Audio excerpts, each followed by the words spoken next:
બનાસકાંઠા જિલ્લાના દાંતા તાલુકાના રાણપુર ગામમાં ઘેરા કુટુંબ કલશ વચ્ચે એક હચમચાવી નાખે તેવી ઘટના સામે આવી છે.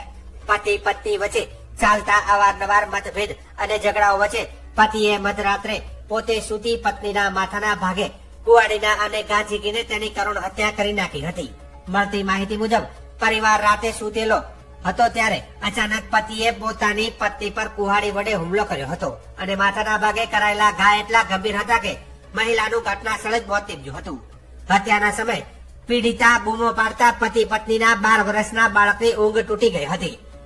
બાળક પલંગ પરથી ઉઠીને બહાર આવ્યો ત્યારે તેણે પોતાના પિતાને કુહાડી વડે માથા પર ઘા કરતી સ્થિતિમાં જોઈ લીધા હતા. ઘટનાથી ગભરાઈ ગયેલા બાળકે તાત્કાલિક ગામ લોકોને જાણ કરી હતી અને તે બાદ પોલીસ સમક્ષ રડતા રડતા જણાવ્યું હતું કે હા, મારા પિતાએ મારી માતાના માથામાં કુવાડીના ઘા મારી નાખી છે.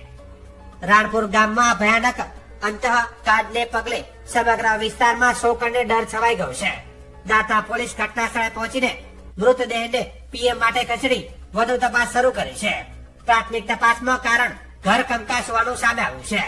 આ ઘટના ફરી એકવાર કુટુંબ કલશ કેટલા ભયાનક પરિણામો અપાવે છે તેની યાદ તાજી કરે છે.